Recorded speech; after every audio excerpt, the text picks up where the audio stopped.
Use करे और उनका रिज़ल्ट बहुत अच्छा आया, बट उनका कॉन्फिडेंस लेवल काफ़ी लो था। इंस्टीट्यूट में बात करें, जहाँ ऑनलाइन क्लासेस में बात करें, स्टूडेंट का जो स्कोर था स्पीकिंग में 5 या फिर 5.5 रह जाता था। हमने जो ईडीएम मैं आप लोगों के साथ शेयर कर रहा हूँ इस वीडियो में, मैंने जस्ट उनके साथ वही शेयर करे, उनको वही रट्टा मरा दिया भी आपने ये यूज़ करने ही करने हैं अगर आपको इस टाइप का क्यू कार्ड आते हैं, क्योंकि वो हमसे प्रेडिक्शन पीडीएफ ली हुई थी। और प्रेडिक्शन पीडीएफ लेने का फ़ायदा क्या है, आप अपनी स्क्रीन के ऊपर खुद दे सकते हो बैंड स्कोर, क्योंकि जिन स्टूडेंट्स ने प्रेडिक्शन पीडीएफ नहीं ली उनका जो स्कोर है 5.5 या फिर 6 एटलीस्ट लास्ट आता है। पर यहाँ पर जो स्कोर आप देख रहे हो ना, ये 9-8 बैंड स्कोर आते हैं। आप भी सोच रहे हो कि एवरी वीडियो में मैं ये वीडियो क्यों ऐड करता हूँ। ये वीडियो मैं इसलिए ऐड करता हूँ क्योंकि अभी 6 अप्रैल का एग्ज़ाम हुआ है, आज के 2 डेज़ बाद 13 अप्रैल का एग्ज़ाम होगा। जब 13 अप्रैल का एग्ज़ाम होगा, प्रेडिक्शन 100% हिट जाएगी, तब ये video. You are going to hear a conversation between an agent and a client.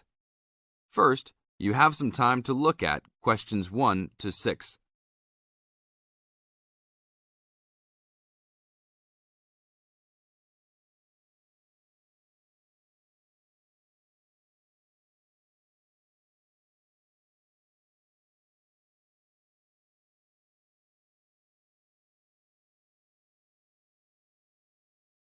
Now listen to the tape and answer the questions. Hello? Hi, good morning. Are you open yet? Yes, we are. Come in. Would you like to rent an apartment in the city?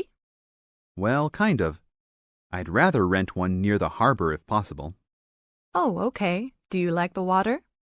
Yes, I do, but I actually repair sailboats for a living, so I'd like to be close to work. That's understandable. We all want to live close to work. Well, I think I have something near there. How many rooms would you like? Just one. I'm alone. But I would like to have an extra room for my dog. So you'd like 2 rooms and an apartment that accepts animals. Here's one. It's 1 block up from the harbor and renting for $445. How's that? That's perfect. Just what I was hoping to pay. What floor is it on? Floor? Oh, it's on the 12th floor. That's too high. I'd like to be on the first or second floor so that I don't have to use the elevator. My dog, he's scared of them. Oh, well then, that's a little more complicated. Let me make a few calls. Okay, I think I found a couple more for you. Here's one that might suit your needs. How much? $395 a month. That's cheap. But it's only a 1-bedroom, a large one, but it's still just 1 room. Oh, well, regardless of whether the room is small, I still need a separate room for my dog. What else do you have? Then I have a 2-bedroom for $565 on the 2nd floor that is a little further away from the harbor. How far? About a half mile, and they accept pets. That's a little more than I had planned on paying, but I guess I could look at it. What's the address? 224 Williams Avenue, Harbor Square. 224 Williams Avenue. Got it.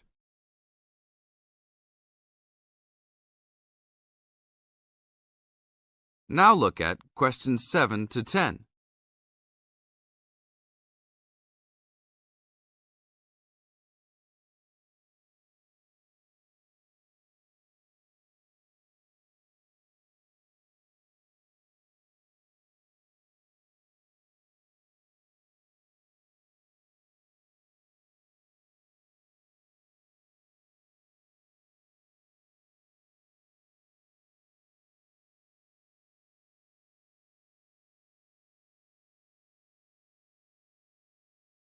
As the talk continues, answer questions 7 to 10. What else is included? Let's see, it has a washer and dryer, refrigerator and stove, a bed, dressers and shelves, and access to a swimming pool, game room, and gym. Ooh, I'll definitely take a look. Hi, how did you like it? It's great. I love the amenities, but the bed and furniture are awfully dirty. Can they replace those before I move in?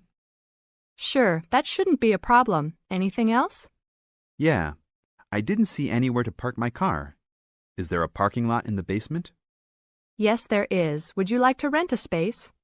No, I'd like that to be included in the rent. Oh, well, I'll see what I can do, but I can't guarantee that. Do you want to take it anyhow? If those two issues were solved, I would love to take it. That is the end of part 1. You now have half a minute to check your answers.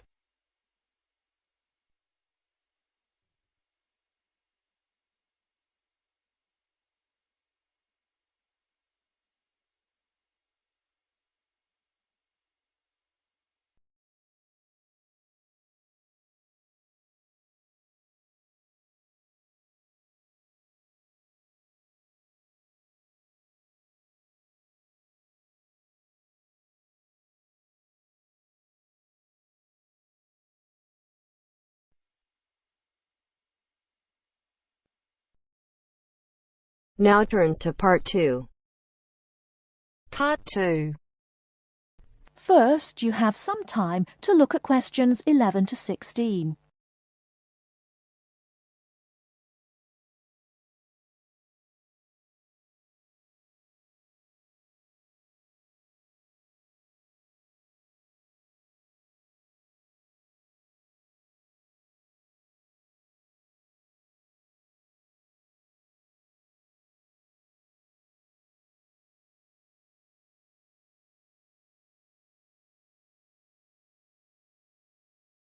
Now, listen carefully and answer questions 11 to 16. I'm here today with Helen Warner, who has been a vegetarian for many years and is going to talk a little about vegetarianism. Helen, the concept of vegetarianism seems to have interested a number of our listeners who have sent in some questions. To begin, what made you want to become a vegetarian? Well, when I was 16, I had friends who were vegetarian and they introduced me to the idea. My parents were typical of their generation and ate meat at least 3 or 4 times a week, so I didn't really think about it too much until a few years later. It was while I was at university that I really thought about it and decided that it was unfair to eat meat when there are so many alternatives available. Is there anything you miss about not eating meat? No, not really. As I said, there are so many substitutes available these days, perhaps the most important of which comes from the soya bean. Soya is so versatile and is the staple substitute for most vegetarians. So what about the nutritional value of vegetarian food? Isn't it true that there are some vitamins that you can't get from soya or vegetables alone? Surely people need these vitamins. Yes, that's correct. But actually there is only one vital vitamin that is only present in meat. That's vitamin B12. Most vegetarians are aware of the implication of this and actually take B12 supplement in the form of tablets. Of course, the way you cook vegetables is also very important in preserving vitamins. Many countries, particularly the UK, have a reputation for overcooking vegetables. Water-soluble vitamins, where the vitamins are dissolved into the water, are often lost. Vitamin C is a common example. However, the loss of vitamins can be avoided by microwaving or steaming vegetables, which is what I do whenever I cook. Some people don't want to change their cooking habits too much, so if you do boil them, simply cut down on the cooking time. So a vegetarian diet is fairly healthy then? Oh yes. A lot of people believe that vegetarianism is unhealthy, but that's actually not the case. Vegetarians are actually considerably healthier than many meat eaters. Consider for a minute the health aspects of the incredible amount of meat this country and others like it consume. The statistics for beef eating, for example, are quite frightening. The world figure for beef consumption is slightly less than 11 kilograms per person each year. Yet in Europe, the average consumption is nearly double that at 21 kilos per person. And in the USA, it is even worse, with the average person eating 44 kilograms of beef every year.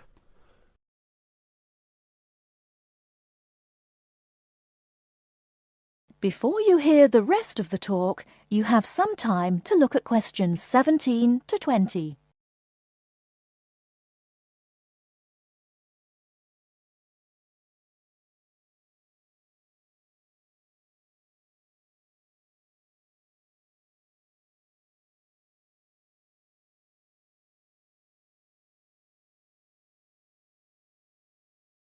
Now listen and answer questions 17 to 20.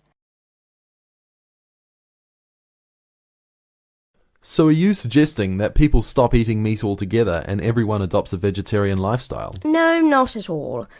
Even in the healthiest diets, there is still a place for meat, but it should be eaten in moderation. Many nutritionists think of foods in terms of a pyramid, with the foods we can eat relatively freely at the bottom and the foods we should carefully restrict at the top. The majority of our diet should be composed of cereals, which would go on the bottom row of the pyramid. In this category could also be included such things as rice and pasta. Next, a good diet is followed by a roughly equal amount of vegetables and fruit. I have at least 2 servings a day of fruit and vegetables whenever possible. In decreasing quantities, you can then eat dairy foods, eggs, cheese, etc. Almost at the top of the food pyramid comes fish, carefully prepared of course, not dripping in oil or batter, and white meat. Chicken, for example, is a comparatively healthy meat, but again, a lot of this comes down to preparation methods. Right at the top of the pyramid come the ingredients of far too many Western meals, red meat and potatoes. It is particularly in that area that I would suggest moderation. Well, thank you very much, Helen. I'm sure that a lot of listeners are interested in your views. How could they find out more about the health benefits of vegetarian options? Well, there are lots of websites and books on healthy eating and vegetarianism, but it is always important to remember to consult your doctor before making any radical changes to your diet or lifestyle.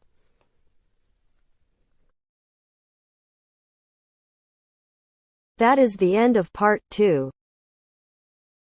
You now have half a minute to check your answers.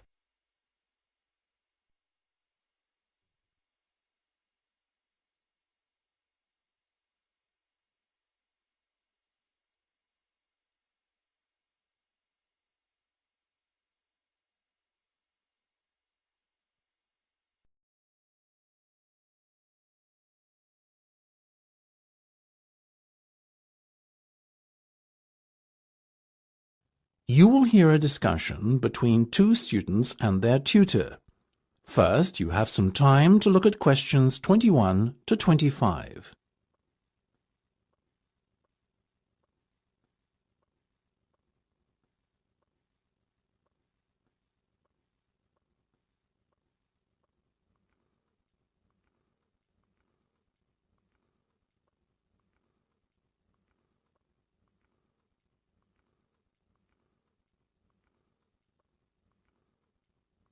Now listen carefully and answer questions 21 to 25.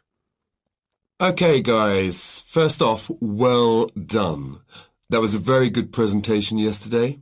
Now I'm just going to ask you questions about it before I give you my feedback. That okay? Sure. Of course.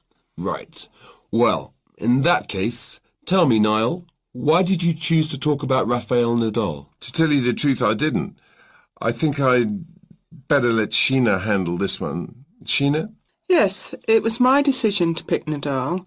Now, that might be a strange choice for a presentation entitled Someone Who Inspired Me to Study Psychology, but... Yes, but I was going to say, it does seem rather an odd choice. Was it simply down to the fact that he's a sporting hero of yours and so a role model? You talk about him a lot, Sheena, so this much is clear. It's true. Nadal is someone I look up to, but my reasons for choosing him were totally professional. You see, I doubt perhaps in the history of tennis that there was ever a better match player than him, and that got me thinking, what is the secret to his success?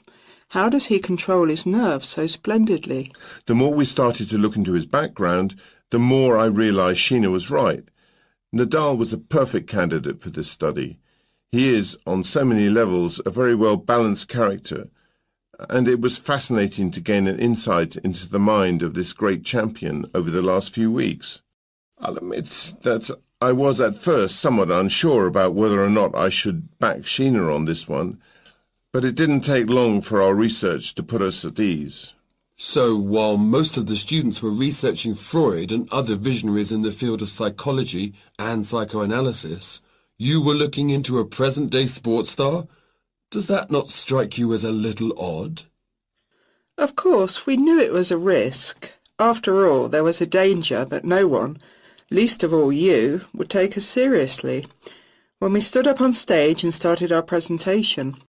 That said, I think it is in the spirit of psychology to be inquisitive and adventurous and not just stick to the conventional. Otherwise, how would the field have come so far, as it has done already? Well, I must say, your risk certainly paid off.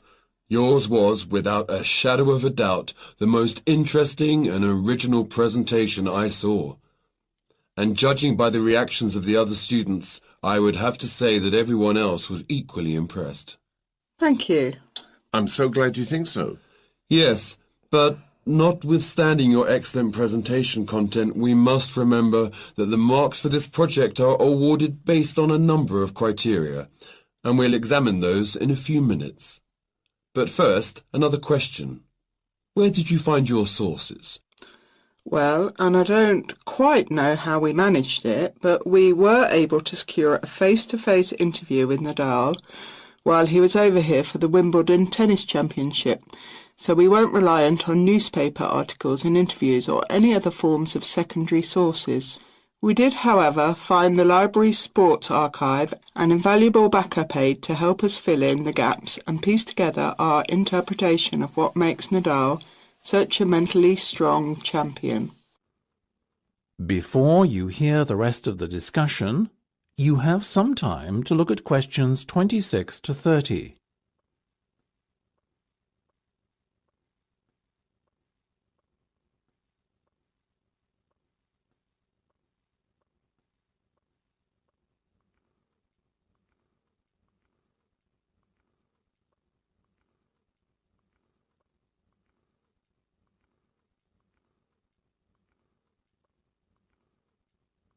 Now listen and answer questions 26 to 30. Okay, well, as I said, congratulations again for your excellent work. Now it's time for my feedback. The first area where marks were awarded is in your use of equipment.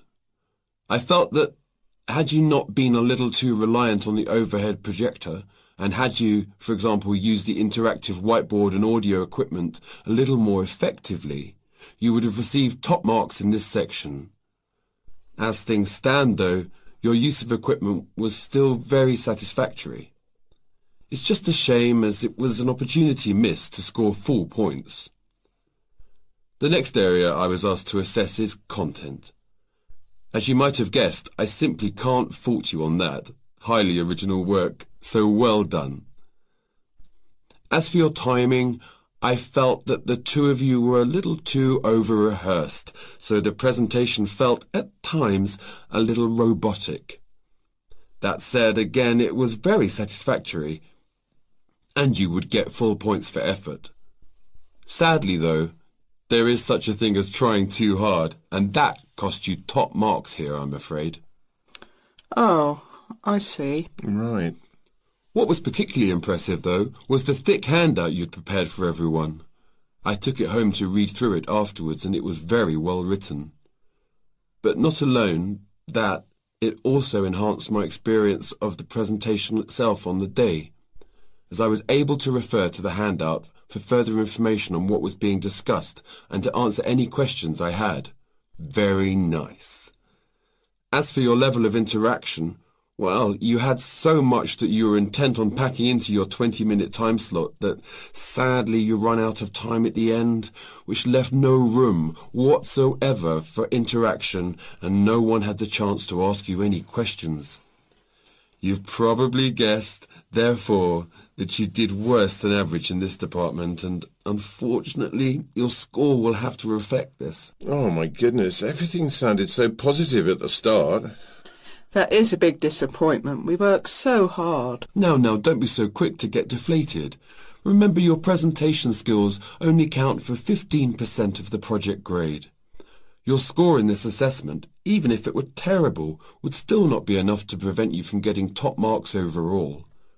It's very hard to score well in the presentation assessment anyway, so believe me, you both did reasonably well. Thank you. I wish I felt like that.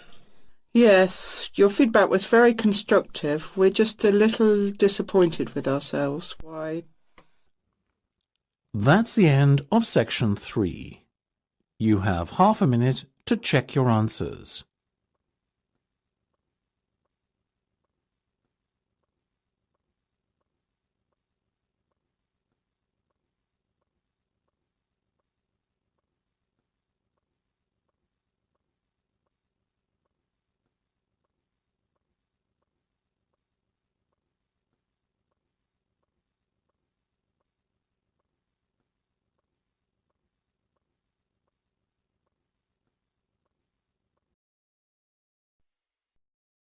Now turns to Part 4.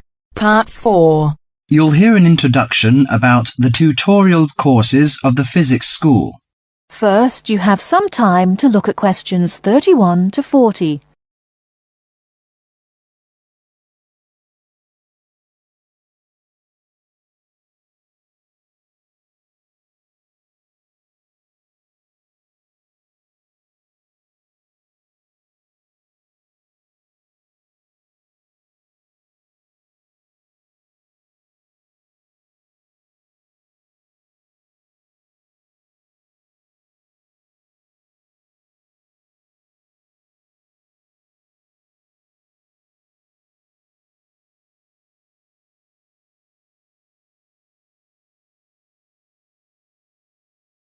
Now listen carefully and answer questions 31 to 40.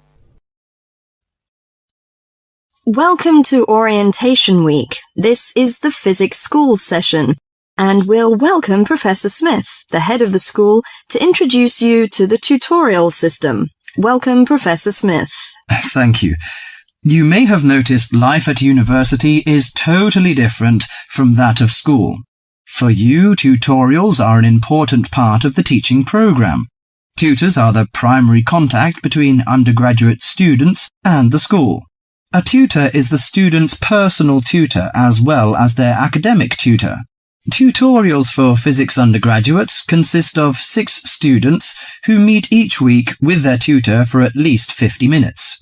For radiographer students, tutorials will normally consist of a group of about 10 students who will meet fortnightly with their tutor for a period of at least 50 minutes. In the first semester, the tutorials are during weeks 1 to 11.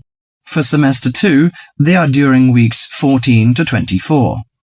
Everybody involved is expected to be present and on time, and the tutor will also be available in week 12 and 25 to discuss problems that arise during revision, but attendance by students is optional.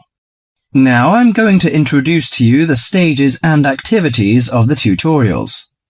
The induction period is from week 1 to 3. I know that a significant minority of you experience culture shock during your first few months at university, and the important function of this stage is to identify students who are having difficulty integrating into the academic program.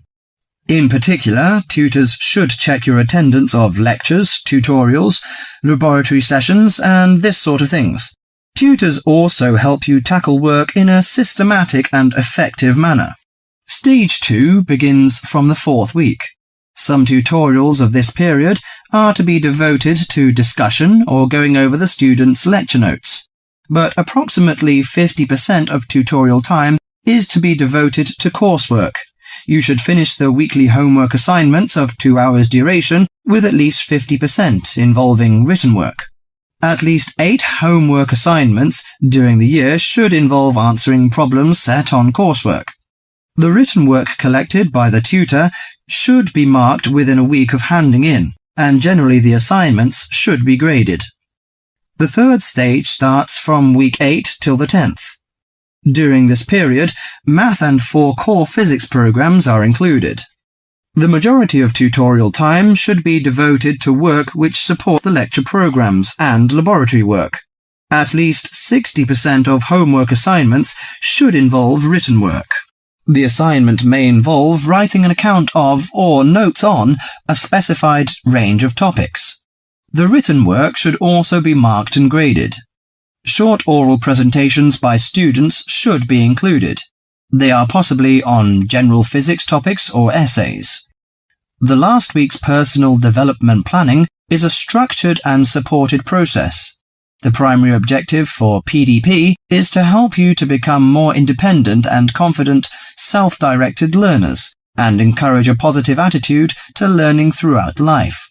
It is undertaken by yourselves to reflect upon their own learning, performance, and achievement, and to plan for their personal, educational, and career development. Finally, if without evidence of good reason you miss more than 2 sessions during a semester, Or if the tutor is not satisfied with your progress, the matter must be immediately referred to the program director, who will normally issue formal warning, verbal and written. This will inform you that your place at university is under threat of withdrawal if no improvement is made. That is the end of part 4.